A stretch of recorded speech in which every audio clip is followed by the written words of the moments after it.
बिस्मिल्लाहिर्रहमानिर्रहीम। अस्सलाम वालेकुम। आप सब कैसे हैं? अल्लाह ताला से दुआ करती हूँ कि आप बिल्कुल ठीक होंगे और खैरियत से होंगे। आज जो हमने इस वीडियो में लेक्चर डिस्कस करना है वो बहुत ज़्यादा important and it's very interesting topic. आपने क्या करना है, आपने वीडियो को एंड तक लाजमी देखना है, पूरा देखना है, स्किप बिल्कुल नहीं करना। और अगर आप मेरे चैनल पे न्यू हैं तो चैनल को सब्सक्राइब करना मत भूलिएगा ताकि आने वाली हर वीडियो आपको मिल सके।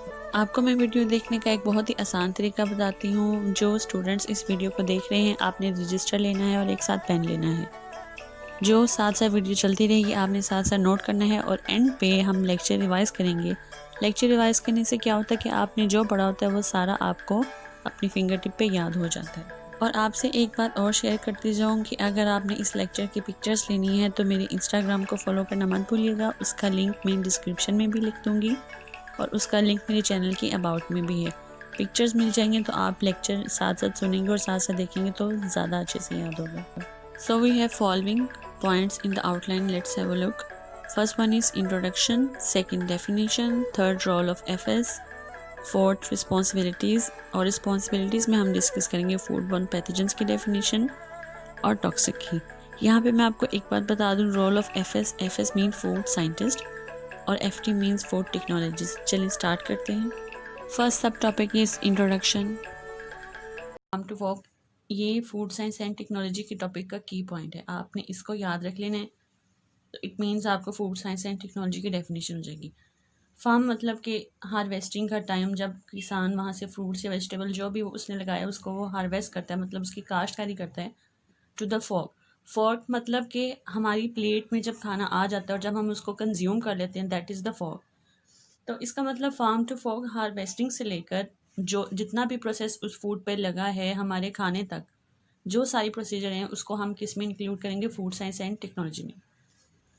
सिंपल वर्ड्स में हम यहाँ पे देखते हैं, it describe the whole set of changes through which a food passes from the time of harvesting to consumption. कि इसका मतलब ये है कि हार्वेस्टिंग से लेके कंजम्पशन तक हमारी फूड जितनी चेंजेस के सेट से गुजरी है उन सब की स्टडी को हम फूड साइंस एंड टेक्नोलॉजी कहते हैं। एक सिंपल सी हम यहाँ पे एग्जांपल ले लेते हैं। किसी भी चीज़ की अगर आप एग्जांपल लेके उसको पढ़ें तो बहुत अच्छा रहता है। फॉर एग्जांपल हमने हार्वेस्ट किए हैं पोटैटो, ठीक है, पोटैटो हार्वेस्ट कर लिए। अब पोटैटो से हमने बनाने हैं चिप्स। तो सबसे पहले किसान ने पोटैटो हार्वेस्ट किए, उसने शॉप पे दी, शॉपकीपर ने उसकी टेक केयर की, ठीक है, फिर उसको आगे परचेज़ किया। फॉर एग्जांपल आपने बाय कर लिया पोटैटो, फिर आप घर लाते हैं, उसको वॉश करते हैं, वॉश करने के बाद आप उसको पील ऑफ करते हैं, पील ऑफ करने के बाद उसकी कटिंग, कटिंग के बाद ऑयल में फ्राई करते हैं, ठीक है। तो ये सारे स्टेप, इसमें जितनी चेंजेस आई वो सारी किस में इंक्लूड होंगी, फूड साइंस एंड टेक्नोलॉजी में। Next point is definition. Now it's second सब टॉपिक इज डेफिनेशन। हमने ये वाला जो टॉपिक है आउटलाइन के अकॉर्डिंग पढ़ने हैं। आउटलाइन के साथ आप पढ़ेंगे, आपको टॉपिक बिल्कुल कभी भी नहीं भूलेगा। स्टार्ट करते हैं डेफिनेशन इसकी।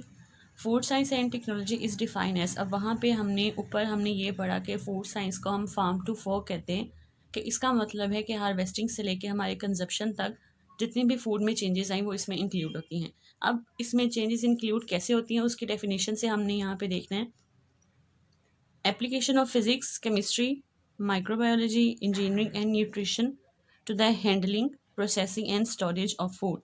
के फूड साइंस एंड टेक्नोलॉजी में फ़िज़िक्स भी काम आती है, उसमें केमिस्ट्री भी काम आती है, माइक्रोबायोलॉजी फील्ड भी यूटिलाइज होती है, इंजीनियरिंग फील्ड भी यूटिलाइज होती है, एंड न्यूट्रिशन। अब ये सब फील्ड्स कहाँ कहाँ पे अप्लाई होती हैं, जब हमने फूड को हैंडल करना होता है तब, जब हमने फूड की प्रोसेसिंग, प्रोसेसिंग मतलब उसको बनाने का तरीकाकार, हमने उसको किस तरह बनाना है, क्या टेम्परेचर रिक्वायर्ड्स हैं, क्या उसकी प्रिकॉटिव मेजर्स होनी चाहिए, ये सब जो हैं प्रोसेसिंग में। एंड स्टोरेज, जब हमने उस फूड को महफूज करना है, तो फूड को महफूज करने में, उसको प्रोसेस करने में और हैंडल करने में हमें फ़िज़िक्स की ज़रूरत भी होगी, हमें केमिस्ट्री की, इन सब की ज़रूरत होगी। अब देखते हैं कि न्यूट्रिशन किस तरह।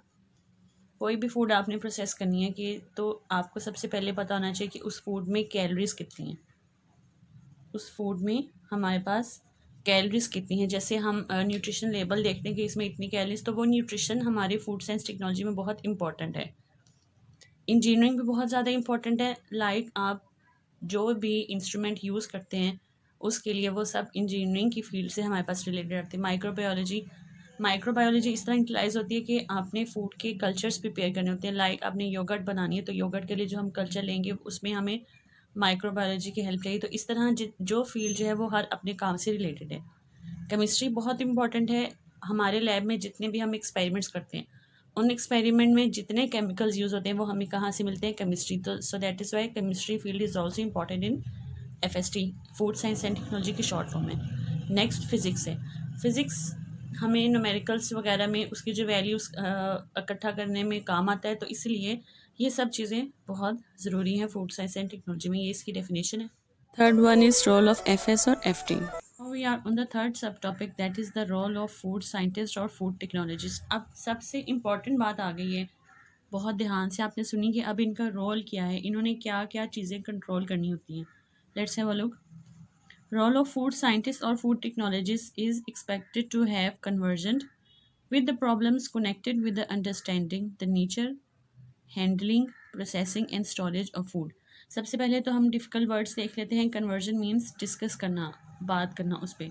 अब फूड साइंटिस्ट और फूड टेक्नोलॉजिस्ट का सबसे अहम काम क्या है कि जो भी प्रॉब्लम्स इनके साथ रिलेट करती हैं उनकी अंडरस्टैंडिंग फूड साइंटिस्ट को होनी चाहिए। लाइक अगर फूड की नेचर में कोई भी प्रॉब्लम है तो वो भी कौन अंडरस्टैंड करे, फूड टेक्नोलॉजिस्ट की उसको नॉलेज होनी चाहिए। हैंडलिंग के दौरान अगर कोई प्रॉब्लम आ रही, कोई फूड को हम एटमॉस्फेयर नहीं सही दे पा रहे, उसकी रिलेटिव ह्यूमिडिटी सेट नहीं हो रही, तो वो चीज़ें भी कौन कंट्रोल करेगा, food scientist. So like processing के भी बारे में भी उसको नोहा होनी चाहिए। And the storage of food, के हमने उसको फूड को किस तरह स्टोर करना है, कितना टेम्परेचर देना है एंड ऑल दैट, ये सब चीज़ें फूड साइंटिस्ट को नॉलेज इन सब चीज़ों की होनी चाहिए।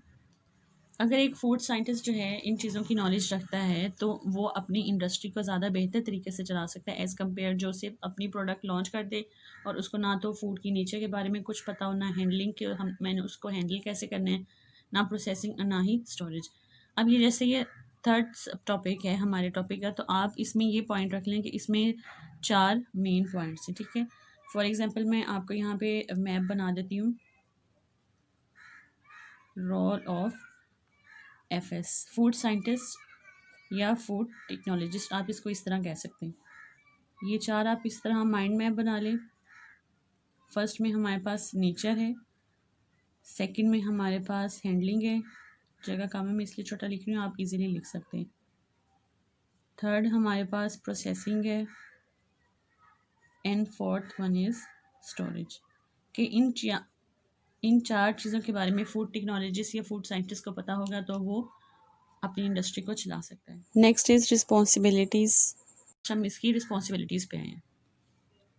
The food scientist and technologist are responsible for the. अब फूड साइंटिस्ट किन चीज़ों के लिए रिस्पॉन्सिबल है? फूड की सेफ्टी। सेफ्टी से मुराद उसकी हिफाजत, कि वो किस तरह अपनी फ़ूड को रखता है, जो उसने फ़ूड प्रिपेयर करवाई है या की है उसको proper environment they, proper temperature दे, कोई केमिकल अटैक ना हो सके, कोई आउटडोर फिज़िकल अटैक ना हो सके। तो इस तरह सारी चीज़ें ये सेफ्टी में आएंगी कि उसने फूड साइंटिस्ट ने फ़ूड को सेफ़ रखना है। नेक्स्ट हमारे पास है टेस्ट। टेस्ट बहुत इंपॉर्टेंट है कि एक फूड साइंटिस्ट अगर न्यू प्रोडक्ट मार्केट में लॉन्च करवा रहा है तो सबसे पहले उसको जो है वो अपने कस्टमर को श्योरिटी दे टेस्ट की कि इसका टेस्ट बहुत अच्छा है। तो टेस्ट की रिस्पॉन्सिबिलिटी भी किसकी होती है? फूड साइंटिस्ट की। Third one is appearance.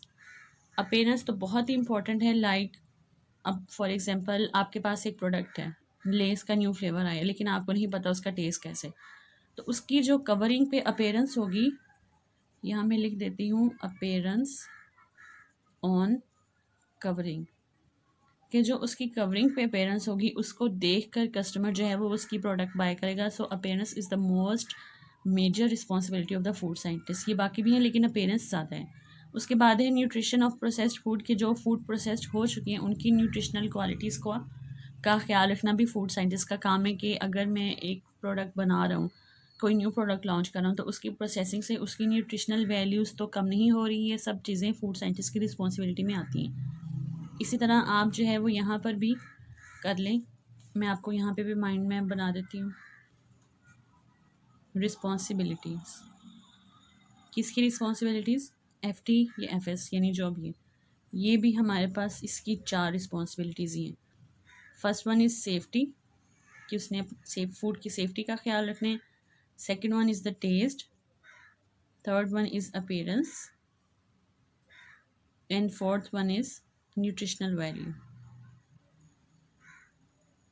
आप इसको इस तरह रिलेट कर सकते हैं कि फूड सेफ़ होगी तो फूड की अपीयरेंस हमें अच्छी मिलेगी। अगर अपीयरेंस अच्छी होगी, जब कोई भी कंज्यूमर उसको ईट करेगा, कंज्यूम करेगा, तो उसको उसका टेस्ट का पता चलेगा, और जब वो टेस्ट लेगा तो ज़ाहिर-सी बात है वो उसकी न्यूट्रिशनल वैल्यूज़ को देखेगा। तो इस तरह आपने इसकी रिस्पॉन्सिबिलिटीज़ को देख लेना। आगे चलते हैं, साइंटिस्ट क्या-क्या कर सकता है और उनके पास क्या अथॉरिटीज़ होती हैं। Let's have a look. Select point number 1, select new and proper raw materials. के एक फूड साइंटिस्ट जो है वो न्यू मीन्स, अगर कोई उसने फूड में इनोवेशन की, इनोवेशन मतलब अपनी तरफ से कोई फूड में ऐसी चेंजेस करना जो न्यूट्रिशनल वैल्यू के लिहाज से भी बेहतर हो और कस्टमर को भी अच्छी लगे, उसको हम इनोवेशन कहते हैं।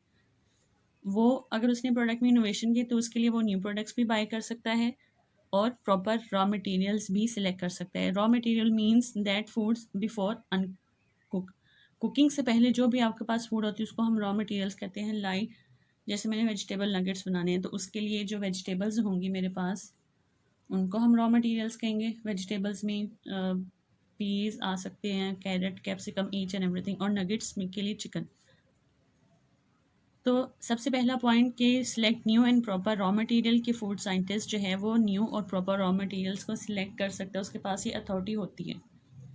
Next point is know the fundamental changes in composition and physical conditions of food stuff. ये थोड़ा सा इंपॉर्टेंट पॉइंट है, इसको आपने गौर से सुने कि फूड साइंटिस्ट जो है उसको फूड की कंपोजिशन और फिजिकल कंडीशन में जो बेसिक चेंजेस आती हैं कब, that may occur during and subsequent to industrial processes. Industrial processes के या तो दौरान या उस प्रोसेस होने के बाद जो भी उसमें चेंजेस आती हैं फूड की, उसके बारे में फूड साइंटिस्ट को पता होना चाहिए। ये पॉइंट पीछे से रिलेट करे जहाँ हमने पढ़ा था नेचर, कि फूड साइंटिस्ट जो है वो फूड की नेचर के लिए रिस्पॉन्सिबल है। तो ये पॉइंट भी वही है कि उसको फूड में जो भी चेंजेस आ रहे हैं इंडस्ट्रियल प्रोसेसिंग में उसके दौरान या उसके बाद उसमें होने वाली फूड की कंपोजिशन और फिजिकल कंडीशंस का पता होना चाहिए कि अगर मैं ये प्रोडक्ट बना रहा हूँ, इस टेम्परेचर पे बना रहा हूँ, तो उसमें ये चेंजेस आ सकती हैं। Third one is develop new products, processes and equipment. ये भी पॉइंट इसकी इनोवेशन से रिलेट करता है कि अगर तो वो चाहता है कि वो किसी प्रोडक्ट को में इनोवेशन करे तो उसके लिए उसको प्रोडक्ट भी न्यू बाय करनी पड़ेंगी, उस प्रोडक्ट के लिए वो प्रोसेस भी उसको नए से तैयार करना पड़ेगा और उसके लिए इक्विपमेंट भी उसको तैयार करना पड़ेगा। लाइक अगर एक फूड साइंटिस्ट है, उसने आइसक्रीम में इनोवेशन करनी है, उसमें कोई भी उसने ऐसी चीज़ ऐड करनी, तो उसके लिए वो प्रोसेस उसको सारा चेंज करना पड़ेगा, जिसका ऑपरेशन है उसके लिए उसको उस लिहाज से इक्विपमेंट भी सेट करना पड़ेगा। Next point is understand and control food manufacturing operations. के फूड साइंटिस्ट ने उस फूड के मैन्युफैक्चरिंग के जितने भी ऑपरेशंस हैं उसको उसने अंडरस्टैंड करना है और उनको उसने क्या करना है, कंट्रोल। यहाँ पर ऑपरेशन से मुराद के एक फूड बनाने में जो भी स्टेप बाय स्टेप प्रोसीजर होता है उसको हम यहाँ पे ऑपरेशंस कहते हैं। आप यहाँ पे इसको लिख सकते हैं step by step procedure. Step by step procedure simple सी हम एग्जांपल ले लेते हैं। आप रोज़ घर में खाना बनाती हैं तो खाना बनाने के लिए जो स्टेप बाय स्टेप प्रोसीजर होते हैं उसको हम ऑपरेशंस कहते हैं। तो इस तरह फूड साइंटिस्ट को भी जो उसने फूड मैन्युफैक्चर करनी है उसके ऑपरेशंस का उसको पता होना चाहिए कि इस टाइम पे ये ऑपरेशन होना है, इस स्टेप पे ये, और उस पर कंट्रोल भी उसका होना चाहिए। नेक्स्ट हमारे पास जो टॉपिक है वो हम देखते हैं। Next point is solve technical problems associated with food manufacturing, processing, storage and distribution. अब वो यहाँ पे कह रहे हैं कि फूड साइंटिस्ट को जो फूड मैन्युफैक्चरिंग के दौरान अगर कोई टेक्निकल प्रॉब्लम आ रही तो वो उसको पता होना चाहिए। प्रोसेसिंग के दौरान अगर कोई टेक्निकल प्रॉब्लम आ रही है, कोई पीस आ गया है बाहर से, कोई मशीन का मेटल पीस उसमें आ गया तो उसकी वजह से जो टेक्निकल प्रॉब्लम उसका भी पता होना चाहिए। स्टोरेज के वक्त और डिस्ट्रीब्यूशन, यानी जो हम पढ़ने वाले ये इम्पॉर्टेंट है। ये इस साल एक एमफिल में भी MCQ आया है, तो इसको आपने अच्छे से अपने जहन में बिठा लेना है। Food safety have better detection method for food borne pathogen and toxin. यानी ऐसी फूड जिनमें फूड बॉर्न पैथोजन या जिनमें टॉक्सिन होता है उसके लिए फूड सेफ्टी बहुत अच्छा मेथड है। यानी फूड सेफ्टी इनके खिलाफ बहुत अच्छे से डिटेक्ट कर सकती है कि क्या मेथड्स हैं, फूड बॉर्न पैथोजन्स क्यों आ रहे हैं, टॉक्सिन्स क्यों आ रहे हैं। अब हम आगे फूड बॉर्न पैथोजन और टॉक्सिन की डेफिनेशन देखते हैं ताकि आपको ये पॉइंट भी अच्छी तरह से क्लियर हो जाए। Definition of food borne pathogens and toxic. Food borne pathogens, food borne illness is often caused by consuming food contaminated. कौन सी फूड को कंज्यूम करने से ये फूड बॉर्न इलनेस होता है, that food which is contaminated by bacteria, parasites, virus और other agents means इनमें से किसी से भी अगर कोई फूड कंटेमिनेट हो गई है, ख़राब हो गई है, तो उसको कंज्यूम करने से फूड बॉर्न इलनेस कॉज हो सकता है। तो फूड बॉर्न पैथोजेंस के खिलाफ कौन जो सबसे बेटर डिटेक्शन करता है? Food safety. नेक्स्ट टॉक्सिन की डेफिनेशन देखते हैं। Here is the definition of toxic. Toxic being poisonous material, ऐसा मटेरियल या ऐसी कोई फूड जो पॉइजनस कॉज करे, स्पेशली कब? When capable of causing death और सीरियस डेबिलिटेशन। यानी उसने कहा कि कोई भी ऐसा पॉइजनस मटेरियल जब वो कंज्यूम करे और कंज्यूम करने के बाद या तो डेथ हो जाए या सीरियस डेबिलिटेशन, वो बहुत ज़्यादा कमज़ोर कर दे, उसको हम टॉक्सिक कहते हैं।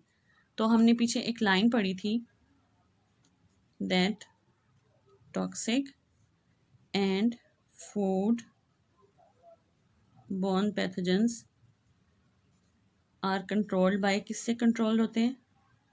फूड सेफ्टी से। ठीक है, किससे कंट्रोल होते हैं? फूड सेफ्टी से। ये हमारा आज तक यहाँ का लेक्चर था।